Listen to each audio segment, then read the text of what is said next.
সমুদ্রের ওপর বিশাল একটা জাহাজ দেখে অবাক হয়েছেন। হাজার হাজার টন লোহা, বিশাল কন্টেনার, শত শত গাড়ি, এমনকি পুরো একটা শহরের মতো ভারী জিনিস বহন করেও একটা শিপ কিভাবে পানির ওপর ভেসে থাকে। অথচ ছোট একটা লোহার বল পানিতে ফেললেই সোজা নিচে ডুবে যায়। তাহলে জাহাজের মধ্যে এমন কী জাদু আছে? আজকের ভিডিও শেষে আপনি এত সহজভাবে পুরো ব্যাপারটা বুঝবেন যে এরপর সমুদ্রে কোনো শিপ দেখলে নিজেই তার ভেসে থাকার রহস্য বুঝে ফেলতে পারবেন। আসলে জাহাজ ভাষার পেছনে সবচেয়ে বড় রহস্য হল পানি আর বাতাসের খেলায়। আমরা সাধারণত ভাবি ভারী জিনিস মানেই ডুবে যাবে, কিন্তু বাস্তবে শুধু ওজন দিয়ে সবকিছু বিচার করা যায় না।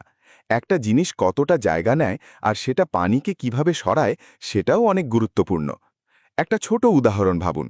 আপনি যদি একটা লোহার চামচ পানিতে ফেলেন, সেটা ডুবে যাবে, কিন্তু একটা খালি প্লাস্টিকের বাটি পানিতে রাখলে সেটা ভাসবে, কারণ বাটির ভেতরে বাতাস আছে আর সেটা অনেক পানি সরিয়ে দেয়।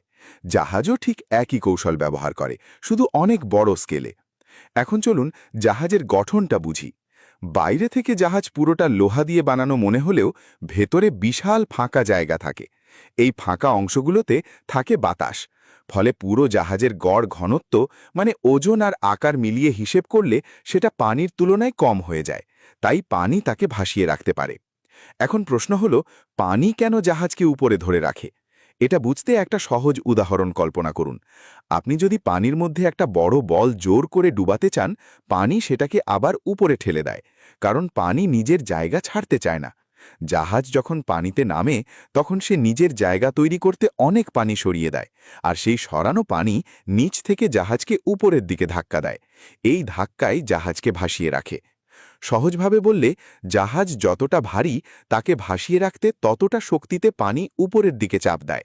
যদি পানির চাপ কম হয়ে যায়, তাহলে জাহাজ ডুবে যাবে, আর যদি সেই চাপ সমান থাকে, তাহলে জাহাজ সুন্দরভাবে ভেসে থাকবে। এখন জাহাজের নিচের অংশটা নিয়ে কথা বলি। এটাকে এমনভাবে ডিজাইন করা হয় যাতে বেশি পরিমাণ পানি সরে যায়।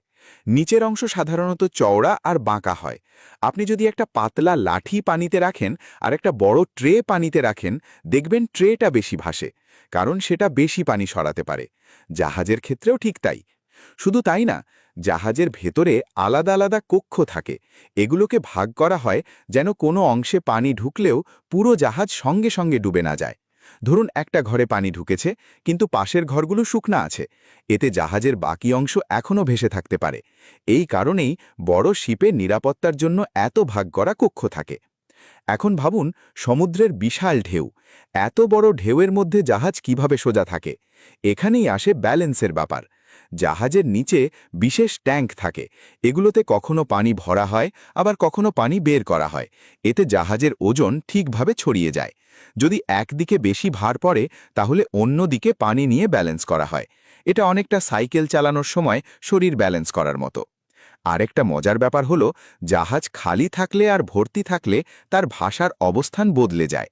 খালি জাহাজ পানির উপরে বেশি উঠে থাকে, কিন্তু কন্টেনার বা মালপত্র ভর্তি হলে সেটা একটু নিচে নামে, কারণ তখন বেশি ওজন সামলাতে বেশি পানি সরাতে হয়। এখন চলুন জাহাজ কিভাবে সামনে চলে সেটাও বুঝে ফেলি। জাহাজের পেছনে থাকে বিশাল প্রোপেলার। এটা দেখতে বড় ফ্যানের মতো। ইঞ্জিন যখন এটাকে ঘোরায়, তখন প্রোপেলার পানিকে জোরে পিছনে ঠেলে দেয়, আর পানি উল্টো জাহাজকে সামনে ঠেলে দেয়। আপনি যদি সুইমিং পুলে হাত দিয়ে পানি পিছনে ঠেলেন, আপনার শরীর আগে এগিয়ে যায়। জাহাজও ঠিক একই নিয়মে চলে। জাহাজের ইঞ্জিন এত শক্তিশালী হয় যে সেটা একটা পুরো বিল্ডিংয়ের সমান বড় হতে পারে। কিছু বড় কার্গো শিপের ইঞ্জিন এত বিশাল যে একজন মানুষ তার ভেতরে দাঁড়িয়ে যেতে পারে, কারণ হাজার হাজার টন ওজন সমুদ্রের মধ্যে চালানো সহজ কাজ না। এখন একটা প্রশ্ন আসতে পারে, যদি জাহাজে ছোট একটা ছিদ্র হয়, তাহলে কি সেটা ডুবে যাবে? উত্তর হলো, নির্ভর করে।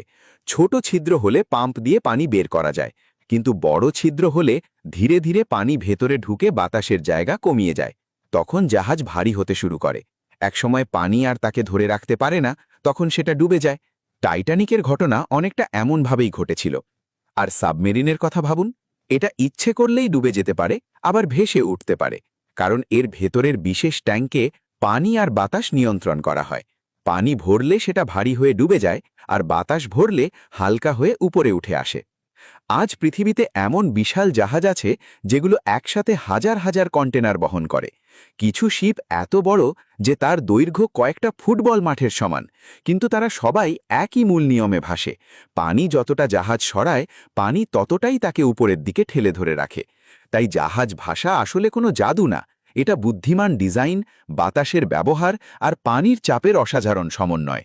ছোটবেলায় আমরা ভাবতাম বিশাল শিপ হয়তো খুব রহস্যময় কিছু, কিন্তু এখন আপনি জানেন এর পেছনে আছে খুব সুন্দর আর সহজ বিজ্ঞান। আজকের ভিডিও থেকে নতুন কিছু শিখে থাকলে অবশ্যই লাইক দিন, কমেন্টে জানান আপনি কি কখনো বাস্তবে বড় জাহাজ দেখেছেন বা জাহাজে ভ্রমণ করেছেন।